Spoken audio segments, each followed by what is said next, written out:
اعوذ باللہ من الشیطان الرجیم بسم اللہ الرحمن الرحیم اللہم صلی علی سیدنا و مولانا محمد وعلی آل سیدنا و مولانا محمد وبارک وسلم وصلو علیہ انا صلاتی و نسکی و محیای و مماتی للہ رب العالمین کہ بے شک میری نماز، میری قربانی، میری زندگی، میری موت صرف اللہ رب العزت کے لیے ہے جو تمام عالمین کا رب ہے۔ السلام علیکم ورحمۃ اللہ وبرکاتہ۔ میری پہچان پروگرام لے کر ایک مرتبہ پھر حاضر خدمت ہیں۔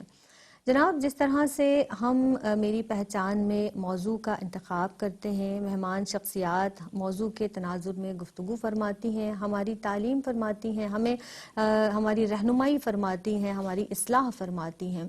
آج جس موضوع کا ہم نے انتخاب کیا ہے، جو آج میری پہچان میں عنوان ہے، وہ ہے احسان و بھلائی۔ کیونکہ جناب صحابہ رضوان اللہ علیہم اجمعین کی جو جماعت تھی وہ ایسی جماعت تھی جنہوں نے رسول خدا احمد مجتبیٰ محمد مصطفیٰ صلی اللہ علیہ وسلم کے سایہ شفقت میں، سایہ رحمت میں تربیت پائی تھی، اور ان کے اندر احسان بھی تھا، بھلائی بھی تھی، نیکیوں میں سبقت لے جانے کی کوشش کیا کرتے تھے صحابہ رضوان اللہ علیہم اجمعین۔ ایک دوسرے کے ساتھ احسان کرنا چاہتے تھے، ایک دوسرے کے ساتھ بھلائی کا تعلق، بھلائی کے تعلق سے رہنا چاہتے تھے، جس طریقے سے مومن کی شان ہے۔ اور جناب، جس طرح سے ہم بات کرتے ہیں نا کہ محسنین کو اللہ رب العزت پسند فرماتا ہے، جب ہم بات کرتے ہیں بندگی کا تو حق بندگی تو یہ ہے، چاہے وہ حقوق اللہ میں ہو یا حقوق العباد میں ہو، یعنی عبادت بھی کریں تو ایسے کریں کہ جب آپ اللہ کو دیکھ رہے ہیں، اور اگر یہ نہ ہو تو یقینی طور پر اللہ تو ہمیں دیکھ ہی رہا ہے۔ تو اپنے ہر کام میں، تمام جو کام ہیں ان میں اخلاص پیدا کیجئے، اخلاص کے ساتھ، خلوص نیت کے ساتھ جب ہم کوئی بھی کام کریں گے نا ناظرین محترم، تو یقینی طور پر اللہ رب العزت اس میں برکت بھی ڈالیں گے، اللہ تعالیٰ اس کو پسند بھی فرمائیں گے، کیونکہ احسان کا جو وصف ہے ہمیں اپنے اندر ضرور پیدا کرنا ہے، اور احسان کر کے جتانا یہ انتہائی جو ہے بری بات اور نامناسب بات ہے۔ اور رسول خدا احمد مجتبیٰ محمد مصطفیٰ صلی اللہ علیہ وسلم نے بھی اس سے منع فرمایا ہے، اور اللہ کا کلام بھی ہمیں احسان کو جتانے سے منع فرماتا ہے یا روکتا ہے۔ آج احسان و بھلائی کے تعلق سے ہماری مہمان شخصیات گفتگو کریں گی، اور جو آج کے پینل میں، آج کے ایوان میں دو مہمان شخصیات ہمارے درمیان موجود ہیں، دونوں ہی کا جداگانہ انداز ہے ماشاءاللہ، ایک طویل عرصے سے ARYQ TV سے وابستہ ہیں، پہلے تشریف رکھتی ہیں سعدیہ انصاری صاحبہ، آج آئیے ان کو خوش آمدید کہتے ہیں۔ السلام علیکم ورحمۃ اللہ وبرکاتہ۔ ان کے ساتھ تشریف رکھتی ہیں عالمہ صفا فاطمہ، انہیں بھی خوش آمدید کہتے ہیں اور سلام پیش کرتے ہیں۔ السلام علیکم ورحمۃ اللہ وبرکاتہ۔ سعدیہ انصاری صاحبہ، جیسا کہ ہم نے اپنے ناظرین کے گوش گزار کیا کہ احسان و بھلائی آج کا ہمارا موضوع ہے، سب سے پہلے تو یہ بتا دیجئے ہماری ناظرین کو، ہماری بہنوں کو، دیکھنے والی بچیوں کو، کہ احسان ہے کیا، دراصل احسان کیا ہے، اور قرآن مجید میں احسان کرنے والوں کا ذکر کس انداز سے آیا ہے، فرمائیے گا۔ اعوذ باللہ من الشیطان الرجیم، بسم اللہ الرحمن الرحیم، والصلاة والسلام علی سید الانبیاء والمرسلین۔ احسان کا لفظ جو ہے وہ حسن سے ہے۔ امام راغب رحمۃ اللہ تعالیٰ علیہ اس کو اس طرح سے لکھتے ہیں کہ احسان سے مراد ایسا حسین جو ہر لحاظ سے پسندیدہ بھی ہو، عمدہ بھی ہو، اور اس کا عمدہ ہونا عقل کے پیمانے پر بھی پورا اترتا ہو، بلکہ قلبی رغبت کے ساتھ چاہت کے اعتبار سے بھی دل کو بھلا لگے، اور حسی طور پر دیکھنے میں، سننے میں اور پرکھنے کے اعتبار سے بھی وہ بہت پرکشش ہو۔ یہ آپ نے اس کو جو ہے بیان کیا ہے۔ قرآن مجید فرقان حمید میں بیشتر مقامات کے اوپر یہ لفظ آیا ہے، جیسے کہ اللہ تبارک و تعالیٰ ارشاد فرماتے ہیں احسنتم احسنتم لانفسکم۔ اس کے اندر جو ہے ح سین نون کو میں بتا رہی ہوں کہ کس طرح سے بیان کیا ہے کہ اب تم نیک عمل کرو گے تو پھر تم اپنے ہی لیے کرو گے، اس کا یہ معنی ہے۔ دوسری جگہ فرمائے ان اللہ یامر بالعدل والاحسان، کہ بے شک اللہ تبارک و تعالیٰ تمہیں حکم دیتا ہے عدل و انصاف کا اور احسان کرنے کا، اور قرابت داروں کے حقوق کی ادائیگی کا۔ یہ آیت ہے۔ پھر سورہ مائدہ کے اندر اللہ تبارک و تعالیٰ نے بہت خوبصورت انداز کے اندر ایک اور طریقے سے سمجھایا ہے کہ یہ کیسا لنک ہے کہ ثم اتقوا وآمنوا، پرہیزگاری اختیار کرو اور ایمان لاؤ، یعنی مخاطب ایمان والوں سے ہے، لیکن پرہیزگاری اور مزید اختیار کرنی ہے، پھر ایمان لانا ہے۔ پھر فرمایا سمت تقو و احسنو، پھر پرہیزگاری اختیار کرو اور احسان کی کیفیت اپنے اندر لے کر آؤ۔ یہ جو ہے بالآخر تم صاحبانے جب احسان ہو جاؤ گے تو جان لو کہ واللہ یحب المحسنین، اللہ تبارک و تعالیٰ تم سے محبت کرنے لگے گا، تمہیں پسند کرنے لگے گا۔ سورہ اعراف میں بھی اللہ نے فرمایا ان رحمت اللہ قریب من المحسنین، کہ بے شک اللہ تبارک و تعالیٰ کی رحمت جو ہے وہ احسان کرنے والوں کے ساتھ ہے۔ دیکھیے اسلام اگر ایک عقیدہ ہے تو احسان اس کی عملی صورت کا نام ہے، یعنی جو ہم سے کرنے کے لیے کہا گیا اس کو احسن سے احسن سے افضل سے افضل سے بہت ایسے مقام کے اوپر پہنچانا ہے کہ جہاں اللہ کی بارگاہ میں وہ بے حد حسن کے ساتھ جو ہے وہ پیش ہو جائے۔ تو عقیدہ جب تک عمل کا روپ نہیں دھار لیتا تو وہ بے جان ہے۔ عقیدہ اور ایمان جب ہی زندہ قوت دیتا ہے کہ جب اس کو عمل کے سانچے میں ڈھالا جائے۔ اچھا، احسان کی حقیقت اگر قرآن و سنت کی روشنی کے اندر ہم دیکھتے ہیں تو تزکیہ نفس، تصفیہ قلب اور معرفت ربانی کا نام ہے۔ احسان جو ہے وہ قلب و باطن کی وہ روحانی کیفیت ہے کہ جو مقصود عبادت ہے۔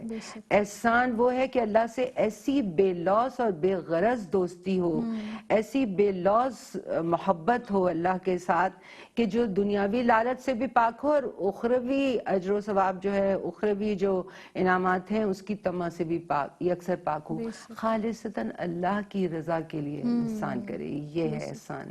جیسے کہ سورہ لقمان کی 22 نمبر کی آیت میں اللہ نے فرمایا کہ جس نے چہرہ رضا اللہ کی طرف جھکا دیا وہ محسنون ہیں۔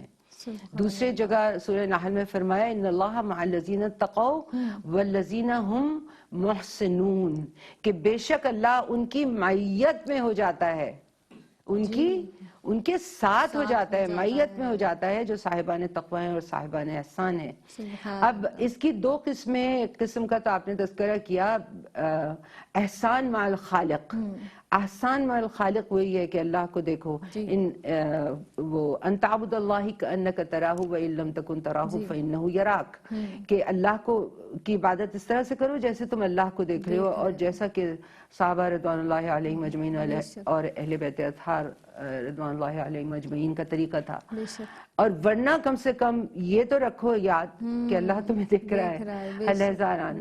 اور پھر احسان مع المخلوق ہے دوسری قسم، کہ جس کے اندر اللہ کی جو مخلوق ہے، اللہ کی جو عیال ہے، کہ اس نے فرما دیا ہے کہ یہ میری عیال ہے، تو ان کے لیے سراپا قربانی اور ایثار کا جذبہ لیے ہوئے اور اللہ کی رضا کے لیے حسن عمل کرتا چلا جائے، حسن سلوک کرتا چلا جائے، تمام درجہ بدرجہ جیسے اللہ نے قرآن میں فرمایا ہے۔ دیکھیے آج جو مسلمانوں کا زوال ہے نا، اس کا سبب یہ ہے کہ حالانکہ اعمال کی کثرت ہے اور طوالت ہے، اتنے حج کر لیے، اتنی عبادتیں، اتنے ہر پیر اور جمعرات روزے، دین اسلام وہ بتلا رہا ہے آپ کو الذی خلق الموت والحیات لیبلوکم ایکم احسن عملا، اکثر و عملا نہیں ہے، یعنی کہ اعمال کی کثرت نہیں ہے۔ ہمارا دین کوالٹی کا دین ہے، کوانٹیٹی کا دین نہیں ہے۔ تو اس کے اندر ہم جو بھی عمل کریں حسن کے ساتھ کریں، چاہے وہ قلیل ہی ہو، اور اس پر قائم رہیں۔ یہ ہمیں تعلیمات محمدی صلی اللہ علیہ وسلم سکھاتی ہیں کہ اس پر قائم رہیں، یعنی چھوٹا عمل، مومن کا تو قلیل عمل جو ہے وہ بھی اللہ کی بارگاہ میں اس لیے قبول ہوتا ہے کہ یعنی وہ ان کے مقابلے میں کہ جو بہت کچھ اکثریت کے ساتھ جو وہ کرتے ہیں۔ تو اللہ تبارک و تعالیٰ کو کثرت اور طوالت مطلوب نہیں ہے، بلکہ اللہ تبارک و تعالیٰ کو حسن مطلوب ہے، چاہے وہ عمل قلیل ہی ہو، قلیل ہی کیوں نہ ہو۔ لیکن یہی جس طرح سے آپ نے ارشاد فرمایا نا کہ بس عمل میں مستقل مزاجی ہو، یعنی اس کو ایسا نہ ہو کہ آپ نے کبھی کر لیا اور اس کے بعد بڑے جوش میں آپ کسی بھی نیک عمل کی طرف راغب ہو اور اس کے بعد 10-15 دن کے بعد اس کے آپ کے دل میں اس کی امنگ یا اس کی لگن باقی نہیں رہی۔ یہ ارشاد فرمائیے کہ کہا جاتا ہے صفا فاطمہ کہ احسان تمام اچھی صفات کا سرچشمہ ہے، کیا کہیں گے؟ بسم اللہ الرحمن الرحیم۔ لفظ احسان کے حوالے سے کافی ڈیٹیلڈ گفتگو ہوئی، اور احسان کا معنی نیکی بھی ہے، اچھی طرح کرنا بھی ہے، اور اس کا جو روٹ ورڈ ہے وہ حسن، ہا سین نون۔ اب آپ اس کو حسن پڑھیں تو خوبصورتی پیدا کرنا، اچھائی پیدا کرنا. اور اگر آپ اس کو حسن پڑھیں تو از خود خوبصورتی اور اچھائی کو کہا جاتا ہے، کیونکہ جس اعتبار سے بھی آپ پڑھ رہی ہیں اس لفظ کو، اس کے جو بھی معنی آپ دیکھ رہی ہیں وہ اچھائی اور حسن سلوک اور خوبصورتی کی طرف ہماری رہنمائی کر رہے ہیں. اللہ رب العزت نے سورہ نحل کی آیت نمبر 90 میں ارشاد فرمایا، ان اللہ یأمر بالعدل والاحسان. اللہ رب العزت عدل کا بھی حکم ارشاد فرماتا ہے، احسان کا بھی حکم ارشاد فرماتا ہے، وَإِيتَاءِ ذِي الْقُرْبَى اور اپنے قرابت داروں کو دینے کا حکم ارشاد فرماتا ہے، وَيَنْهَا عَنِ الْفَحْشَاءِ وَالْمُنْكَرِ اور برائی اور بے حیائی سے منع فرماتا ہے، والبغی اور زیادتی کرنے سے منع فرماتا ہے. گویا کہ احسان کرنے کی ساری صورتیں اس کے اندر جمع فرما دی کہ آپ لوگوں کے ساتھ عدل کریں، اور پھر عدل پر بھی صرف اکتفا نہ کریں، جتنا کسی نے دیا اتنا ہی ہم نے دے دیا. اگر کسی نے ہمارے ساتھ نیکی کی اتنی ہی نیکی ہم نے کر دی، یہ تو عدل ہے. آپ اس سے بڑھ کر نیکی کریں. اللہ رب العزت فرماتا ہے کہ آپ احسان کریں، اور پھر اگر بالفرض آپ اپنے اقربا کو دیتے ہیں یا اپنے والدین کے ساتھ اچھا سلوک کرتے ہیں، یا کسی کی دل جوئی، کوئی غم میں بیٹھا ہوا اس کی دل جوئی کر دیتے ہیں، یہ سب کچھ احسان شمار کیا گیا. پھر اسی طرح کسی کو برائی سے روکنا، کسی کو نیکی کی دعوت دے دینا، یہ بھی احسان ہے. اور کسی کے ساتھ زیادتی نہ کرنا، یہ بھی احسان ہے. گویا کہ پورا ایک لائف کا جو پورا سرکل ہے اس کو ایک طرح سے جمع کر دیا گیا اس مقام پر کہ ساری اچھائیاں، ساری جو نیکیاں وابستہ ہیں وہ احسان کے ساتھ وابستہ ہیں. اللہ رب العزت قرآن کریم میں ارشاد فرماتا ہے، وَأَحْسِن کہ تم احسان کرو کما احسن اللہ الیک، جیسے اللہ رب العزت نے تم پر احسان کیا ہے. اللہ رب العزت بھی احسان فرماتا ہے، وہ عطا فرماتا ہے، اپنے ماننے والوں کو بھی عطا فرماتا ہے، رزق ان کو بھی دیتا ہے کہ جو اللہ رب العزت کی نافرمانی کر رہے ہیں. وہ احسان کرنے والا ہے، تو وہ احسان فرما رہا ہے. تو تم بھی کم از کم اپنے اقربا پر، کم از کم اپنے گھر والوں پر، کم از کم ضرورت مندوں پر تو تم احسان کرو. رب تعالی تو سب کو دے رہا ہے، لیکن تم سے جو لوگ وابستہ ہیں کم از کم ان کے ساتھ تم اچھے ہو جاؤ. اسی طرح حدیث پاک میں آتا ہے، الدین النصیحۃ، دین خیر خواہی کا نام ہے. خیر خواہی بھی اخلاص ہے، اخلاص کے ذریعے ہی حاصل ہوگی. احسان بھی اخلاص کے ذریعے حاصل ہوگا، جیسا کہ حضرت ابن عباس رضی اللہ تعالیٰ عنہ کا قول بھی ہے کہ احسان اصل میں اخلاص کا نام ہے.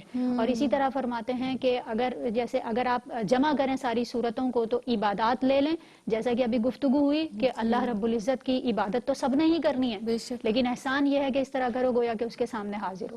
پھر اگر آپ معاملات کو دیکھ لیں، اخلاقیات کو دیکھ لیں، ہر جگہ ہم احسان کے بغیر زندگی میں گزارا نہیں ہمارا ہو سکتا.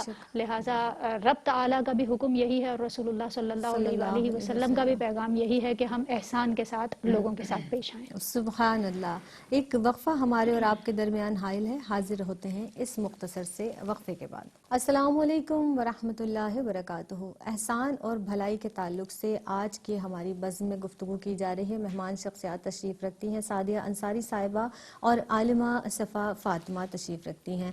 احسان اور بھلائی کے تعلق سے آج گفتگو کی جا رہی ہے. سعدیہ انصاری صاحبہ، اکثر ہم اپنے بڑوں سے سنتے ہیں نا کہ کر بھلا ہو بھلا، اور یقینی طور پر جس طرح سے ہم یہ بھی سنتے بھی ہیں کہ احسان کا بدلہ احسان کے سوا اور کچھ نہیں ہو سکتا.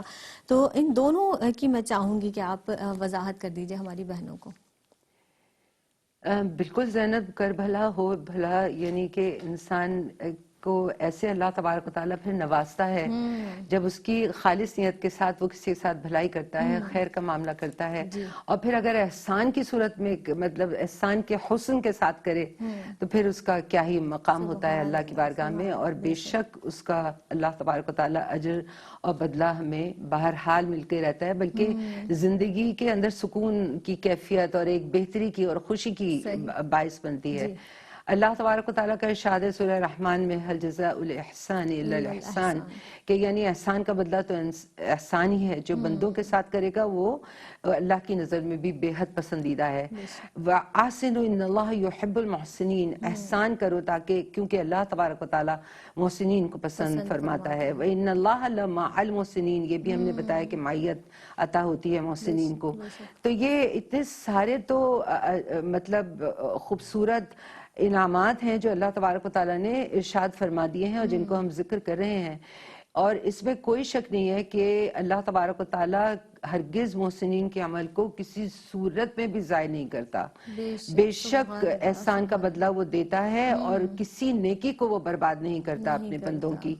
تو حضرت ایک حدیث مبارکہ ہے جس مشکات شریف کی کہ حضرت جابر بن عبداللہ الانصاری رضی اللہ عنہ روایت کرتے ہیں کہ سرکار دو عالم صلی اللہ علیہ وسلم نے فرمایا کہ جس کو عطیہ دیا جائے وہ مالدار ہو جائے تو اس کو چاہیے کہ وہ بدلہ دے.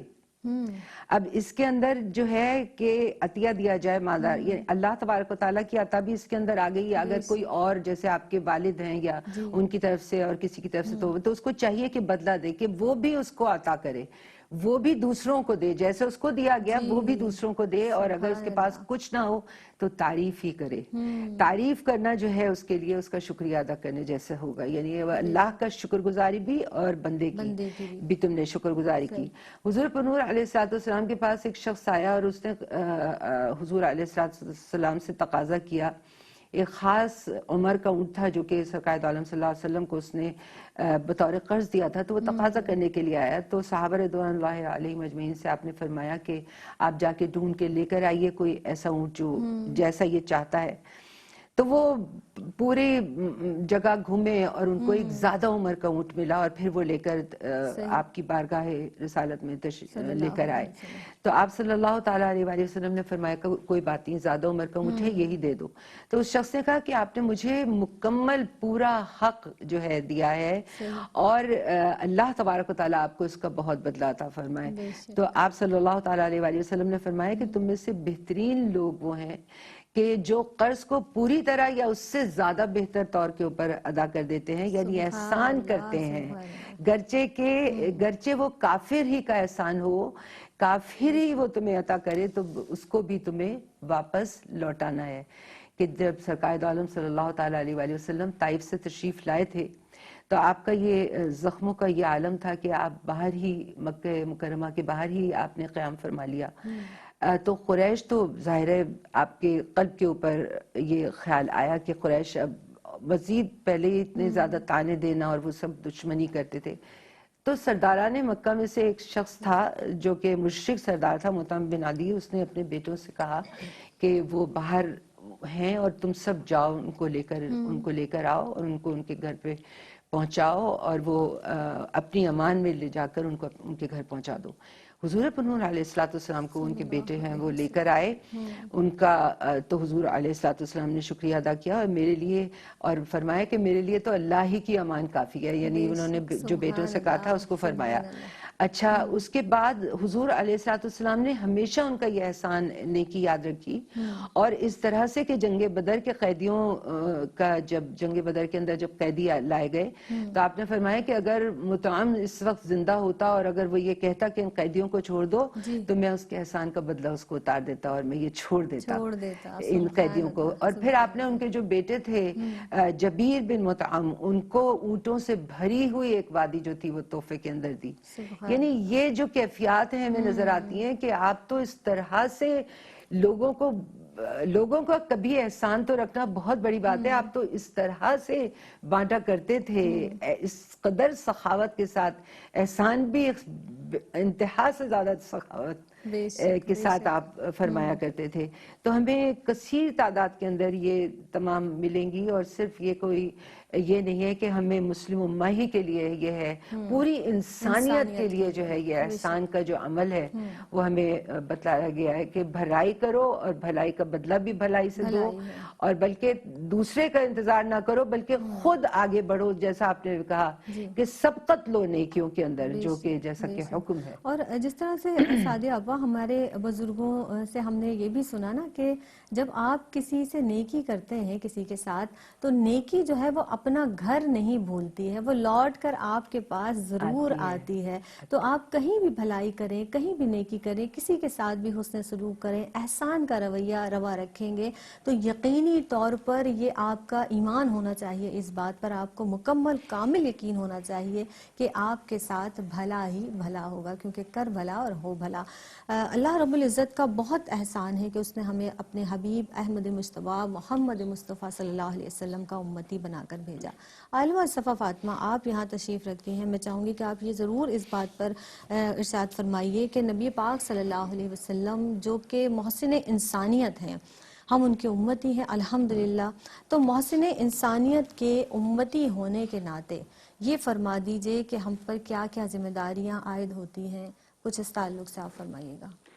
جی بالکل، نہ صرف محسن انسانیت بلکہ محسن کائنات صلی بے اللہ شک، علیہ وآلہ سبحان وسلم، اللہ، بے شک۔ انسان، حیوان، بلکہ ہواؤں اور کہکشاؤں کے لیے بھی سرکار علیہ الصلوۃ والسلام جب مدینہ تشریف لاتے ہیں، اس مدینہ کی فضا پر بھی احسان کیا کہ وہ جو کبھی وبائی شہر تھا، بعد میں سرکار کی آمد کے بعد وہ بھی رحمتیں لٹانے والا شہر بن سبحان گیا۔ تو اللہ، محسن سبحان اللہ، کائنات ہیں کیا بات سرکار علیہ الصلوۃ والسلام، اور اللہ رب العزت اس احسان کا ذکر قرآن کریم میں اس طرح ارشاد فرماتا ہے، لَقَدْ مَنَّ اللَّهُ عَلَى الْمُؤْمِنِينَ إِذْ بَعَثَ فِيهِمْ رَسُولًا، یعنی اللہ رب العزت نے مومنین پر احسان فرمایا کہ ان کو اپنا رسول عطا فرما دیا۔ پھر وہ رسول جو تشریف لا رہے ہیں وہ کس طرح امت کے اوپر احسان کر رہے ہیں، یتلو علیہم آیاتہ، وہ آیات تلاوت فرماتے ہیں، ویزکیہم، تزکیہ فرماتے ہیں، جو کبھی تزکیہ والے دل نہیں تھے اور گناہوں میں مبتلا جو لوگ تھے، اللہ رب العزت کے حکم سے احسان سرکار علیہ الصلوۃ والسلام چونکہ کر رہے ہیں، تو اس طرح فرما رہے ہیں کہ وہی دل اب تزکیے والے دل بن چکے ہیں، وہ مزکی ہو چکے ہیں۔ اور اسی طرح سرکار علیہ الصلوۃ والسلام کے بارے میں ارشاد فرمایا، وَيُعَلِّمُهُمُ الْكِتَابَ وَالْحِکْمَةَ، یہ سب سے بڑا احسان ہے کہ سرکار علیہ الصلوۃ والسلام علم و حکمت سکھا رہے ہیں اور اپنے رب سے ملوا رہے ہیں، بندوں کو رب کی پہچان کروا رہے ہیں۔ پھر اسی طرح اگر ہم رسول اللہ صلی اللہ علیہ وآلہ وسلم کی احادیث مبارکہ کا مطالعہ کرتے ہیں، سرکار نے فرمایا جو ظلم کرے اس کو معاف کر دو، جو محروم کرے اس کو عطا کرو، اور جو تم سے تعلق توڑ رہا ہے اس سے تعلق جوڑو۔ گویا کہ یہ احسان کی بہترین صورت سرکار علیہ الصلوۃ والسلام نے ارشاد فرمائی، اور بہت ہی پیاری حضرت ابو یعلا رضی اللہ تعالیٰ عنہ کی حدیث مبارکہ، ان اللہ کتب الاحسان علی کل شیء، اللہ رب العزت نے ہر چیز کے ساتھ احسان کا معاملہ کرنے کا حکم فرمایا ہے۔ اگر تم قتل کی بھی سزا دو اس کے ساتھ بھی احسان کرو، اس کو بھی تکلیف ضرورت سے زیادہ نہ دو۔ اچھا، پھر اسی طرح اگر ذبح کرتے ہو جانور کو تو چھری کو پہلے سے تیز کر لو، اس کو راحت پہنچاؤ، اس کو تکلیف نہ پہنچاؤ۔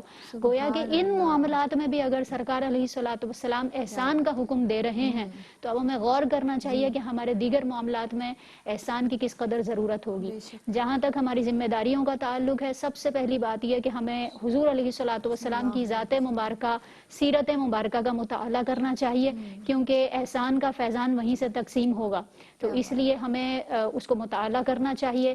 اسی طرح ہمیں پیچھے پلٹ کر نہیں دیکھنا چاہیے کسی نے ہمارے ساتھ کیا کیا، ہمیں یہ پلٹ کر نہیں دیکھنا چاہیے، بالکل فاتح مکہ صلی اللہ علیہ وآلہ وسلم کی طرح کہ پیچھے پلٹ کر سرکار نے نہیں دیکھا کہ انہوں نے کیا کیا ہے۔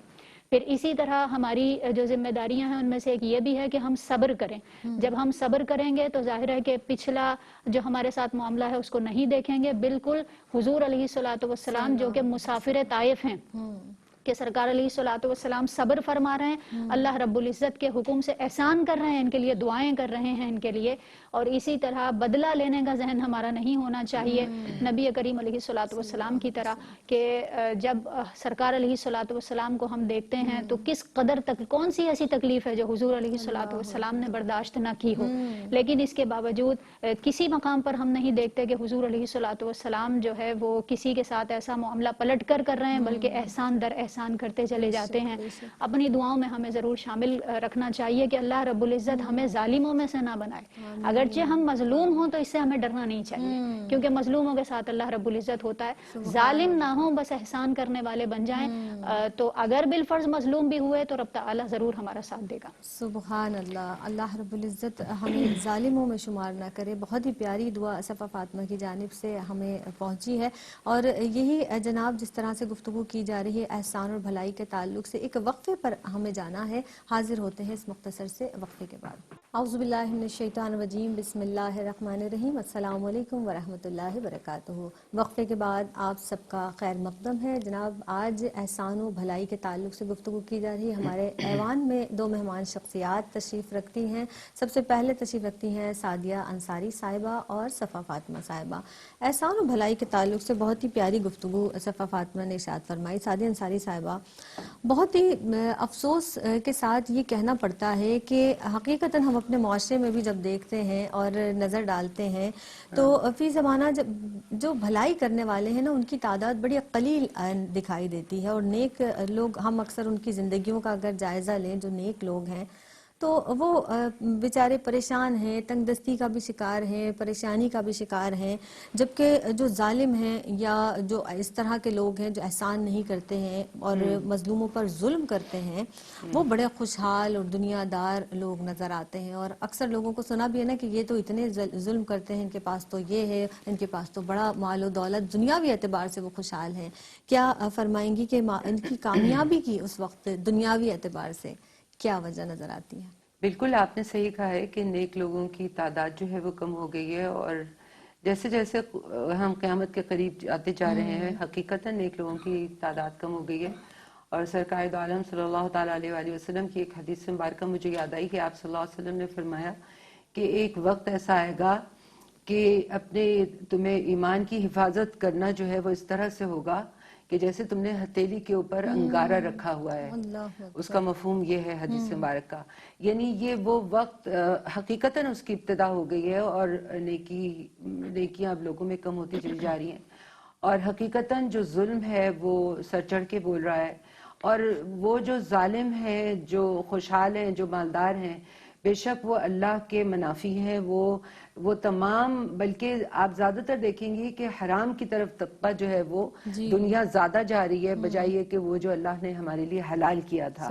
تو ان کے لیے صرف وہ دنیا ہی کا حصہ ہے. بالکل قرآن نے اس چیز کا اعلان کر دیا ہے کہ جو دنیا کے طلبگار ہیں ان کو اللہ تعالیٰ دنیا میں دے دیتا ہے، سب کچھ دے دے گا. اور جو آخرت کے حصے کے طلبگار ہیں وہ پھر اللہ پاک نے ان سے خطاب کس طرح سے کیا ہے. وہ بہت خوبصورت خطاب ہے کہ دیکھو ہم تمہیں آزمائیں گے، ہم مال سے بھی آزمائیں گے، اولاد سے بھی آزمائیں گے، فاقہ اور فقر سے بھی آزمائیں گے. تو جب مومن اس دنیا کے اندر اللہ کی رضا پانے کے لیے نیکیوں کی طرف بڑھتا ہے، وہ پھر اس میں سبقتیں بھی لے جانے کی کوشش کر رہا ہوتا ہے. تو یہ جو غلبہ ہے ایسے لوگوں کا کہ جو بہت خوشحال ہیں، ان کی ناخوشحالی اس کو متاثر کرتی ہے کیونکہ اسے پتا ہے کہ اس کے لیے آخرت ہے، وہ آخرت کی تیاری میں لگا ہوا ہے. وہ ان کا ظلم بھی برداشت کر لیتا ہے اور اسے پتا ہے کہ اس وقت مجھے اپنے ایمان کی حفاظت کس طرح کرنی ہے کہ جیسے ہتھیلی پر انگار رکھا. تو یہ ساری چیزیں، پھر یہ کہ جو اللہ کی طرف سے جو اس کے اوپر پریشانیاں آتی ہیں وہ دو قسم کی ہوتی ہیں. کہ پہلی قسم تو یہ ہے کہ اللہ تبارک و تعالی اگر کوئی بھٹک رہا ہے اپنے راستے سے، بے شک وہ نماز بھی پڑھتا ہے، روزی بھی رکھتا ہے، لیکن بہت ساری چیزوں کے اندر اگر وہ علم نہیں رکھتا ہے تو اللہ تبارک و تعالیٰ نافرمانی سے تاکہ وہ باز آ جائے اور حقیقت دنیا جان لے. حقیقت دنیا یہی ہے کہ وہ اس کو جاننا ہے کہ کوئی مجھے مغلوب نہیں کر سکتا، میں ایمان والا ہوں، مجھے کوئی مغلوب نہ کر سکے. دوسرا جو ہے پریشانی جو آتی ہے اس کے سامنے، وہ اسی لیے آتی ہے کہ اس کے گناہ معاف ہوں. یعنی نبی مکرم صلی اللہ علیہ وسلم کی کثیر احادیث ہیں گناہوں کی معافی کس کس طرح سے اللہ تبارک و تعالیٰ اس شخص کے لیے جو تھوڑا سا بھی نیک ہے اس کے لیے اللہ پاک ایسے ایسے سامنے اس کے لاتا ہے حالات کے اس کے اندر اس کے گناہ ہی معاف ہو رہے ہوتے ہیں. اور جن کی مغفرت ہو گئی تو آپ دیکھیے اب رمضان المبارک آ رہا ہے تو اس کا پہلا جو ہے عشرہ اس کے اندر، پھر دوسرا عشرہ، پھر تیسرا، وہ یہی ہے کہ جو مغفرت پا گئے پھر ان کے لیے اللہ تبارک و تعالیٰ ان کی درجات کو بلند فرماتا ہے. یعنی سعدیہ آپا، جس طرح سے جو لوگ ہمیں بظاہر کامیاب نظر آ رہے ہیں، بظاہر جن کے پاس بہت مال و متاع ہے، در حقیقت وہ کامیاب نہیں ہے. فلاح کس نے پائی ہے؟ اور مومن جانتا ہے قد افلح المؤمنون هم صلاتهم خاشعون هم فی صلاتهم خاشعون. تو یہ جو کامیابیاں ہیں اللہ تبارک و تعالیٰ نے، یہ ان ایمان والوں کا حصہ ہیں کہ جو خوشی و خضوع رکھتے ہیں، جو عاجزی اور انکساری کے ساتھ اپنے دین کی حفاظت، اپنی نماز کی حفاظت، اپنی نیکیوں کو ہمیشہ ادا اور کرنا لوگوں کے ساتھ بھلائی کر رہے ہیں، اور احسان بھلائی کر رہے ہیں. سبحان اللہ، سبحان اللہ، جزاک اللہ. صفا فاطمہ، آپ مجھے یہ فرما دیجئے کہ معاشرے میں احسان و بھلائی کی عادت کو اگر فراموش کر دیا جائے تو پھر کیسی ہو جائے گی اس کی فضا؟ اور نبی پاک صلی اللہ علیہ وسلم کی تعلیمات کے مطابق لوگ احسان کو، بھلائی کو اپنائیں گے تو فضا کیسی ہوگی؟ دونوں تعلق سے ارشاد فرما دیجئے. ظاہر سی بات ہے کہ جب ہر چیز اچھی احسان کی وجہ سے ہو رہی ہے، ہماری عبادات ہوں یا معاملات یا دیگر جو بھی اخلاقیات وغیرہ، تو ظاہر ہے کہ جب ہم احسان کو زندگی میں سے نکال دیں گے تو نہ ہی ہماری عبادات کامل رہیں گی، کیونکہ ظاہر ہے کہ ہم عبادات ادا کر تو رہے ہیں، ہم نے اپنے چلیں فرائض اور شرائط بھی کامل طریقے سے ادا کر دی ہے، لیکن وہ جو نماز کی روحانیت ہے، جو نماز کی نورانیت ہے، وہ احسان کے ذریعے حاصل ہوگی. یعنی ہم عبادات کامل طریقے سے اس طرح کریں کہ توجہ بالکل اللہ ہو. ٹھیک ہے. اچھا، پھر آپ آ جائیں دوسری طرف کہ اور مزید کیا ہماری زندگی میں اس کے نقصانات ظاہر ہو سکتے ہیں. تو ایک بات ان میں سے یہ ہے کہ پریشانی کے وقت انسان تنہا رہ جاتا ہے. جس وقت جب وہ کسی پر احسان نہیں کرتا ہے تو پھر ظاہر ہے کہ جب اس کے اوپر پریشانی آتی ہے تو لوگ اس کو بھی تنہا چھوڑ دیتے ہیں، اس پر بھی احسان نہیں کرتے. اور یہ ظاہر ہے بہت بڑا نقصان ہے، کیونکہ جب انسان غمگین ہو تو اسے دوسروں کی طرف سے داد رسی کی امید ہوتی ہے. اچھا، پھر اسی طرح ہم دیکھتے ہیں کہ اس کا ایک نقصان یہ بھی ہے کہ رحم دلی کا جذبہ جو ہے وہ انسان کے اندر سے بالکل ختم ہو جاتا ہے. بدلہ لینے کی طرف اس کا رجحان ہوتا ہے، شقاوت قلبی اس کے دل میں پائی جاتی ہے. اور ظاہر ہے کہ جب احسان نہیں کرے گا تو وہ بالکل وہی معاشرے کی جھلک نظر آئے گی جو دور جاہلیت میں تھی، کہ نہ تو وہ کسی کے ساتھ رحم دلی کا معاملہ نظر آتا ہے، دل سخت ہو چکے ہیں، برائی نہیں لگ رہی، بدلہ لینے کی کیفیات ہم دیکھتے ہیں، سالوں جھگڑے چل رہے ہیں نسلوں پر اور محیط ہے. پھر ہم وہی صورتحال اپنے معاشرے میں دیکھ رہے ہیں. تو ہمیں اس چیز کی طرف لوٹنا کس طرف ہے؟ رسول اللہ صلی اللہ علیہ وآلہ وسلم کی جو تعلیمات ہیں ان کی طرف لوٹنا ہے. ایک بات میں یہاں پر عرض کروں گی کہ ہم نے لوگوں کے اعتبار سے تو احسان کا ذکر کیا ہے، لیکن انسان اپنی ذات پر بھی احسان کرتا ہے، کیونکہ اللہ رب العزت نے قرآن کریم میں ارشاد فرمایا لا تلقوا بأیدیکم الی التہلکہ، اپنے آپ کو خود ہلاکت میں مبتلا نہ کرو. تو خود پر بھی احسان کرنا ہے کہ اللہ رب العزت نے جو ہمیں یہ وجود عطا فرمایا ہے، یہ زندگی دی ہے، اس کو بہتر سے بہتر طریقے سے گزارا جائے. پھر اسی کے ساتھ دوسروں کے ساتھ بھی احسان کرنا ہے، اور اس کے لیے گائیڈ لائن اگر ہمیں چاہیے تو ظاہر ہے کہ رسول اللہ صلی اللہ علیہ وآلہ وسلم کے جو علم و حکمت کے موتی ہیں، جس کو سکھانے کے لیے سرکار تشریف لائے تھے، ان کو سیکھنا ہوگا، ان کو اپنی زندگیوں میں امپلیمنٹ کرنا ہوگا، اور اسی کے ذریعے ہم احسان کا صحیح مفہوم بھی سمجھ سکیں گے اور زندگی میں اس کو اپلائی بھی کر سکیں گے. بے شک، بہت ہی پیاری بات، اور دوران گفتگو بہت ہی خوبصورت الفاظ کا استعمال آپ نے فرمایا ہے. سعدیہ آپا، میں چاہوں گی کہ اسی طرح سے آپ بھی اس تعلق سے بتائیے کہ ہماری جو دیکھنے والی بہنیں ہیں، بچیاں ہیں، ان کی رہنمائی فرمائیے کہ اگر ہم نے تعلیمات مصطفیٰ صلی اللہ علیہ وسلم کو فراموش کر دیا تو پھر جو معاشرے کی بگڑی ہوئی صورتحال ہمارے سامنے آئے گی، کیسا دیکھتی ہیں آپ؟ اس کو فرمائیے گا. دیکھیے، اسلام کی اساس جو ہے وہ احسان ہے، اس کی بنیاد جو ہے احسان پر ہے، جو خود غرضی کا قلعہ کما کرتی ہے. آپ دیکھیے خود غرضی کس قدر پھیلتی جا رہی ہے. ہر انسان، وہ چاہے آپ سڑک کے اوپر ہوں، چاہے آپ محلے کے اندر دیکھیں وغیرہ وغیرہ، تو وہ بہت لمبا ایک جو ہے تفصیل طلب چیز ہے. خود غرضی معاشرے میں انتشار پیدا کرتی ہے، بے چینی اور بد امنی کو فروغ دیتی ہے، جبکہ حقیقتاً یہ جو ہے احسان کی کیفیت یہ معاشرے میں استحکام پیدا کرے گی، بقا کی ضمانت ہوگی.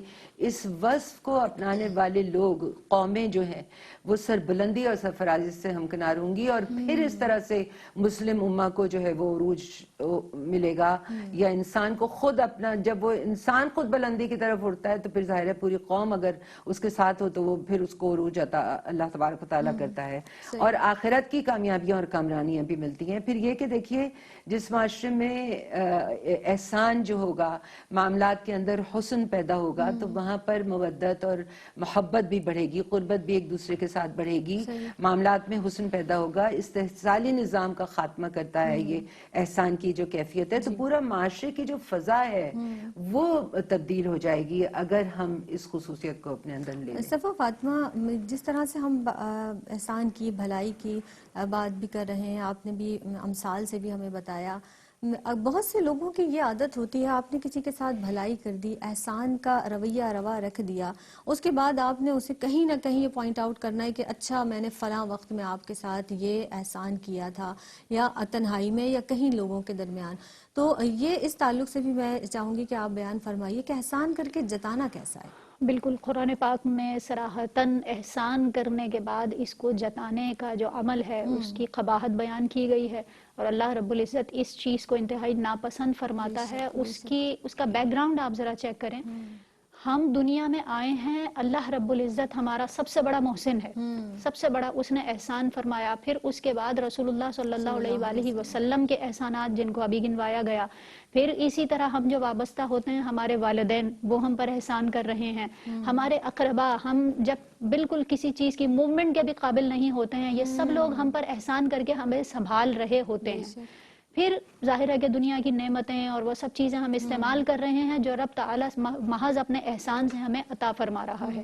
اب ایسے موقع کے اوپر جب اتنی ساری نعمتیں ہم بچپن سے دیکھتے چلے جائیں، اگر بالفرض ہمارے سامنے کوئی ایسی صورتحال پیش ہو بھی جائے کہ کوئی شخص ہمارے ساتھ زیادتی کر رہا ہے، تو ہمیں ذرا اپنی لائف میں پیچھے پلٹ کر دیکھنا چاہیے. رب تعالیٰ سے لے کر اور اب تک، یعنی جتنی آپ نے زندگی گزاری ہے، وہ سارے احسانات اگر آپ یاد کریں تو انسان کی آنکھیں خود بخود اشکبار ہو جاتی ہیں کہ میں اتنی سی چیز کو دیکھ رہا ہوں کہ میرے ساتھ اتنی تھوڑا سا معمولی سا ظلم ہو گیا تو میں اس کو دیکھ رہا ہوں، اور نعمتیں جو احسانات اللہ رب العزت نے اور اللہ کی مخلوق نے میرے ساتھ کیے، کہ رب تعالیٰ نے ان کے دل میں خود بخود میرے لیے محبت ڈالی اور انہوں نے میرے ساتھ احسانات کیے، تو ہمیں وہ احسانات یاد کرنے چاہیے. پھر اگر ہمارے ساتھ کوئی ایسا معاملہ ہوگا بھی تو ہمارے اندر ایک قوت برداشت کی کیفیت ضرور پیدا ہوگی. سبحان اللہ.